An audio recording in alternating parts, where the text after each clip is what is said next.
Baik, Assalamualaikum warahmatullahi wabarakatuh. Shalom, Om Swastiastu, Namo Buddhaya, Salam Kebajikan. Di sini kami dari kelompok 4 akan mempresentasikan pendekatan peristiwa dan perilaku. Bisa di next slide?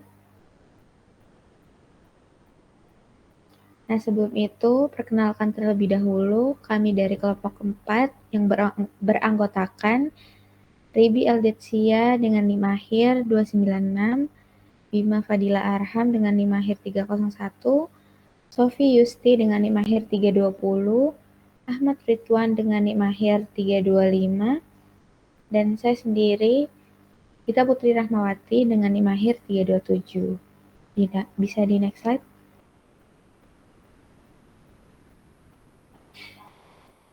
Nah, sebelum itu, kami akan membahas terkait pendekatan peristiwa. Bisa di next slide?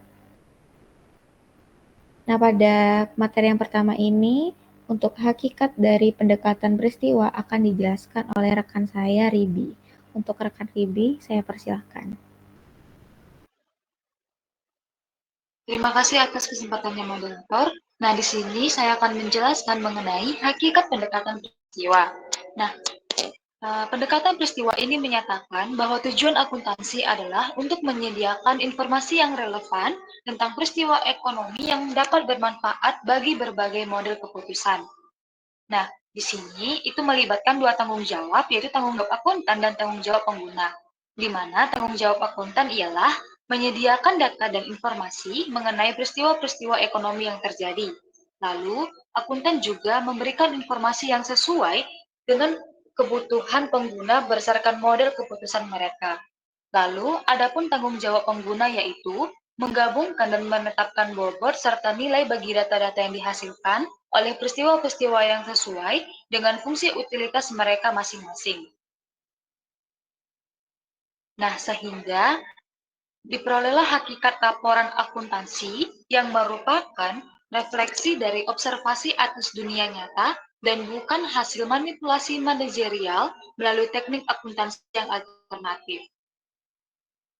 Karakteristik suatu peristiwa dapat diobservasi secara langsung dan karakteristik ekonomi dapat bermanfaat bagi pengguna. Karena jumlah karakteristik dan jumlah peristiwa mudah terpengaruh oleh observasi yang mungkin relevan bagi model keputusan seluruh pengguna, maka pendekatan peristiwa mengusulkan suatu pengembangan yang luar biasa mengenai data akuntansi yang disajikan dalam laporan keuangan. Karakteristik suatu peristiwa selain nilai moneter haruslah dapat diungkapkan. Pendekatan peristiwa juga mengasumsikan bahwa tingkat penggabungan dan pengevaluasian data akuntansi diputuskan oleh pengguna menurut fungsi si pengguna. Nah, selanjutnya mengenai pendekatan peristiwa terhadap laporan keuangan. Nah, di sini ada 3 aspek. Yang pertama aspek neraca. Jika dilihat dari pendekatan nilai, maka neraca ini menunjukkan posisi keuangan perusahaan pada suatu saat tertentu. Nah, tapi kalau kita melihat dari pendekatan peristiwa, maka laporan neraca ini mewakili rangkaian peristiwa ekonomi yang terjadi sejak perusahaan berdiri. Lalu ada dari aspek laporan laba rugi. Jika dilihat dari pendekatan nilai, maka laporan laba rugi menunjukkan kinerja keuangan dalam periode tertentu. Namun, jika dilihat dari pendekatan peristiwa, maka laporan laba rugi itu mengomunikasikan secara langsung peristiwa-peristiwa operasional yang terjadi selama periode tersebut. Lalu aspek yang terakhir yaitu aspek arus kas. Jika dilihat dari pendekatan nilai, maka laporan arus kas ini menyajikan perubahan kas selama periode tertentu. Namun, jika dilihat dari pendekatan peristiwa, maka laporan arus kas menggambarkan peristiwa-peristiwa terkait aktivitas keuangan dan investasi. Baik, sekian dari saya. Selanjutnya saya kembalikan kepada moderator. Baik, terima kasih atas penjelasannya untuk rekan Ribi. Nah, selanjutnya di sini untuk materi teori peristiwa normatif dari akuntansi akan dijelaskan oleh rekan saya Bima. Untuk rekan Bima, saya persilahkan. Baik, terima kasih atas kesempatan moderator. Di sini saya akan menyampaikan materi terkait teori peristiwa normatif dari akuntansi. Nah, teori akuntansi mengenai peristiwa normatif adalah suatu usaha untuk menarik perhatian orang, pemegang saham, karyawan, manajer, pemasok, pelanggan, badan-badan pemerintah, yayasan, orang-orang seperti itu atau bisa disebut stakeholder, agar dapat memprediksi atau mengestimasi dengan lebih baik. Nah, maka karakteristik yang paling relevan bagi peristiwa penting, internal lingkungan, dan transaksional yang memengaruhi organisasi digabungkan secara bertahap dan antar bagian secara periodik dan bebas dari konklusi yang bias. Nah, jadi tujuan teori akuntansi dalam konteks peristiwa normatif adalah memaksimalkan keakuratan dalam mengestimasi laporan akuntansi dengan berfokus pada ciri-ciri yang paling relevan dari peristiwa-peristiwa yang penting bagi pengguna. Nah, teori ini menyatakan bahwa suatu taksonomi yang eksplisit dari peristiwa-peristiwa nyata harus dilaporkan oleh akuntan.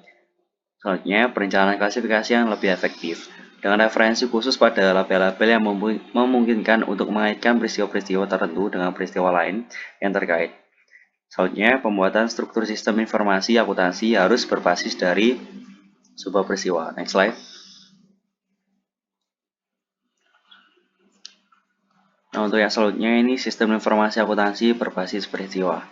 Nah, sistem informasi akuntansi berbasis peristiwa menjadi salah satu cara untuk mencapai tujuan teori akuntansi mengenai peristiwa normatif dengan cara mengintegrasikan pendekatan peristiwa dengan pendekatan database. Pada manajemen informasi yang mempunyai asumsi bahwa suatu perusahaan membuat database yang dikelola terpusat untuk dibagikan kepada jumlah besar pengguna yang mempunyai kebutuhan yang beragam. Nah, sistem akuntansi berbasis peristiwa itu memiliki beberapa model. Di antaranya, ada model hierarkis yang didasarkan pada ide sistem informasi akuntansi peristiwa yang memungkinkan penggunanya membuat pertanyaan ilmiah atau inquiry pada database. Selanjutnya ada model jaringan yang didasarkan pada konsep akuntansi multidimensi yang dinyatakan oleh Idri dan James, Colantoni, dan Cooper. Model ini menggunakan input database yang tidak terstruktur pada awalnya dan juga menggunakan suatu kumpulan pertanyaan ilmiah atau data yang kemudian dikembangkan menjadi suatu struktur data hierarkis yang dapat meminimalkan jumlah catatan yang diakses untuk memperoleh jawaban atas pertanyaan yang diajukan. Selanjutnya ada model relasional yang didasarkan pada teori relasi pada matematika. Pada dasarnya, suatu database merupakan suatu kumpulan relasi dengan berbagai macam tingkatan dan waktunya yang berbeda-beda. Para pengguna berinteraksi dengan model melalui suatu bahasa yang bermakna bagi pengguna lain atau pengguna tertentu. Pekerjaan yang paling penting yang harus dilakukan adalah meningkatkan penerapan pendekatan relasional ini pada model akuntansi. Untuk model selanjutnya yaitu model hubungan entitas yang mengasumsikan bahwa sistem akuntansi dimodelkan secara alamiah pada lingkungan database sebagai suatu kumpulan entitas dunia real dan hubungan di antara entitas-entitas tersebut. Model ini pada dasarnya menggantikan daftar rekening tradisional dan prosedur pembukaan double entry dengan memandang hubungan entitas dalam bentuk tabel entitas dan tabel hubungan. Untuk model yang terakhir yaitu model akuntansi REA yang merupakan penyajian fenomena akuntansi yang digeneralisasi atau yang diumumkan yang komponen-komponennya terdiri dari sekumpulan penyajian sumber daya ekonomi, peristiwa-peristiwa ekonomi, dan juga agen-agen ekonomi. Sekian dari saya kembalikan ke moderator. Baik, terima kasih untuk penjelasannya rekan Bima. Selanjutnya untuk materi evaluasi atas pendekatan peristiwa akan saya sampaikan sendiri. Nah, dari pendekatan peristiwa tadi sudah dijelaskan yang merupakan paradigma akuntansi yang menekankan dokumentasi dan pelaporan seluruh kejadian ekonomi yang mempengaruhi entitas. Nah, dari pendekatan ini tuh memiliki beberapa keunggulan yang signifikan. Yang pertama itu dengan fokus pada peristiwa ekonomi secara lebih luas. Nah, pendekatan ini tuh mampu menyediakan informasi yang lebih komprehensif dibandingkan dengan pendekatan konvensional yang lebih sempit. Informasi yang disajikan itu mencakup berbagai aspek yang mungkin tidak tercatat dalam sistem akuntansi tradisional, namun tetap memiliki dampak ekonomi yang nyata. Keunggulan kedua itu terletak pada peningkatan relevansi informasi untuk berbagai model pengambilan keputusan. Contohnya ketika pengguna memiliki akses ke data yang lebih lengkap tentang peristiwa ekonomi, mereka dapat membangun model keputusan yang lebih akurat dan juga komprehensif. Yang ketiga yaitu Pendekatan ini memiliki fleksibilitas lebih bagi pengguna. Mereka itu tidak dibatasi oleh format pelaporan standar, melainkan dapat menerapkan fungsi utilitas mereka sendiri untuk menentukan jenis dan tingkat informasi yang mereka butuhkan. Bisa di next slide. Nah, selanjutnya kita masuk ke materi pendekatan perilaku. Bisa di next slide. Nah, di sini ada materi hakikat pendekatan perilaku. Seperti yang kita lihat, pendekatan tradisional itu dalam pengembangan teori akuntansi ini memiliki kelemahan fundamental, yang dimana mereka itu cenderung mengabaikan aspek perilaku pengguna dan juga asumsi-asumsi keperilakuan secara umum. Hal ini tuh menciptakan kesenjangan dalam pemahaman kita tentang bagaimana akuntansi benar-benar berfungsi dalam konteks sosial dan juga organisasional. Pendekatan keperilakuan ini hadir untuk mengisi kesenjangan dengan menekankan dua orientasi utama. Yang pertama, orientasi pada keputusan yang dikomunikasikan. Ini tuh kayak bagaimana informasi akuntansi digunakan dan relevansinya dalam pengambilan keputusan. Yang kedua, orientasi pada pembuat keputusan. Ini di mana bagaimana individu dan kelompok merespon dan juga berperilaku terhadap informasi yang mereka terima. Hakikat dari pendekatan ini adalah pandangan bahwa akuntansi bukanlah sekedar proses teknis pencatatan dan juga pelaporan, melainkan proses yang berorientasi pada tindakan atau perilaku. Tujuan utamanya sendiri yaitu mempengaruhi perilaku baik secara langsung maupun dari informasi yang disajikan dalam laporan keuangan, maupun secara tidak langsung melalui perilaku para akuntan sendiri dalam mengumpulkan, mengolah, dan menyajikan informasi. Sekian penjelasan untuk hakikat, bisa di next slide. Selanjutnya untuk materi dampak perilaku dari informasi akuntansi akan dijelaskan oleh rekan saya, Sofi. Untuk rekan Sofi, saya persilahkan. Baik, terima kasih kesempatannya moderator. Selanjutnya yaitu dampak perilaku dari informasi akuntansi. Penelitian mengenai perilaku terhadap informasi akuntansi menunjukkan bahwa secara umum, laporan keuangan dianggap memadai dan dapat dipahami oleh para pengguna. Namun, tingkat kecukupan pengungkapan dalam laporan tersebut dapat bervariasi, tergantung pada faktor-faktor seperti ukuran perusahaan, tingkat profitabilitas, serta besar dan status. Kantor auditor yang memeriksanya. Perbedaan ini mempengaruhi persepsi pengguna terhadap keandalan laporan yang pada akhirnya berdampak pada keputusan mereka.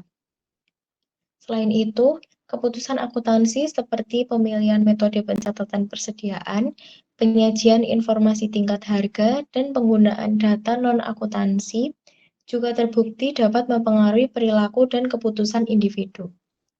Pengaruh ini tidak bersifat seragam, melainkan tergantung pada sifat tugas yang dilakukan, karakteristik pengguna informasi, seperti pengalaman dan pemahamannya, serta lingkungan di mana informasi tersebut digunakan. Dengan demikian, informasi akuntansi tidak hanya berfungsi sebagai alat pelaporan, tetapi juga memiliki dampak psikologis dan perilaku terhadap para penggunanya. Next slide.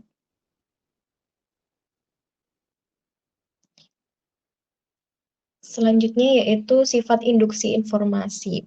Walaupun dampak pengguna informasi secara umum telah diketahui dan diterima sebagai bagian dari paradigma stimulus respon, fenomena terkini mengenai induktor informasi atau induktor sederhana yang diperkenalkan oleh Prakas dan Rappaport dimasukkan untuk merujuk pada proses yang kompleks, yaitu perilaku individu dipengaruhi oleh informasi yang dibutuhkan untuk melakukan komunikasi. Induktor informasi timbul dari kecenderungan penerima untuk mengantisipasi kemungkinan pengguna informasi sebagai konsekuensi pengguna informasi dan tanggapan mereka terhadap konsekuensi tersebut. Baik, itu saja yang dapat saya sampaikan. Saya kembalikan kepada moderator. Baik, terima kasih untuk penyajian materinya rekan Sofi. Selanjutnya untuk materi pendekatan pemrosesan informasi manusia akan dijelaskan oleh rekan saya Ridwan. Untuk rekan Ridwan, saya persilahkan.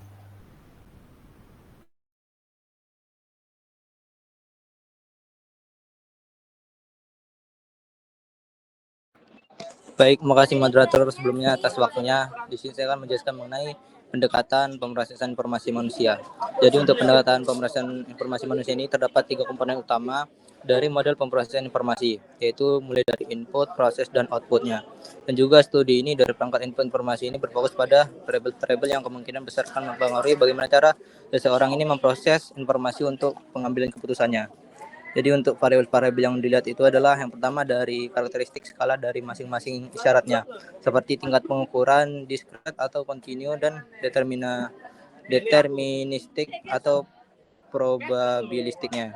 Dan yang kedua itu ada sifat-sifat statistikal dan perangkat informasi, yang mana itu adalah jumlah isyarat dan karakteristik distribusional, hubungan antar isyarat, dimensionalitas yang mendasarinya.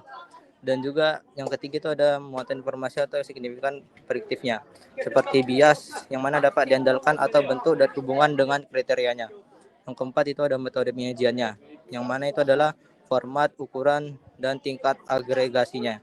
Yang kelima itu ada konteks, yaitu adalah kondisi pandangan secara fisik, instruksi, karakteristik, tugas, dan umpan baliknya. Next slide. Nah, jadi untuk dari perbedaan penekanan pada ketiga komponen yang tersebut itu dari model pemrosesan informasi mengarah pada penggunaan 4 pendekatan yang berbeda juga, yaitu yang pertama adalah pendekatan model lensa, yang kedua itu adalah pertimbangan probabilistik, yang ketiga itu adalah perilaku prekeputusan, yang keempat adalah pendekatan gaya kognitif, yang kelima adalah relativisme kognitif dalam akuntansi, yang keenam adalah relativisme kultural dalam akuntansi. Next slide.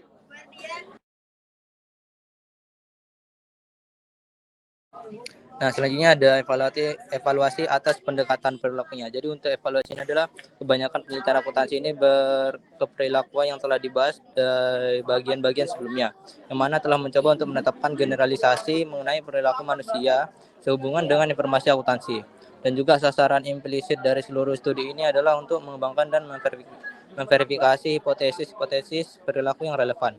Dan juga bagi hipotesis-hipotesis teori akuntansi yang mengenai kecukupan pengungkapan, kegunaan, dan laporan keuangannya.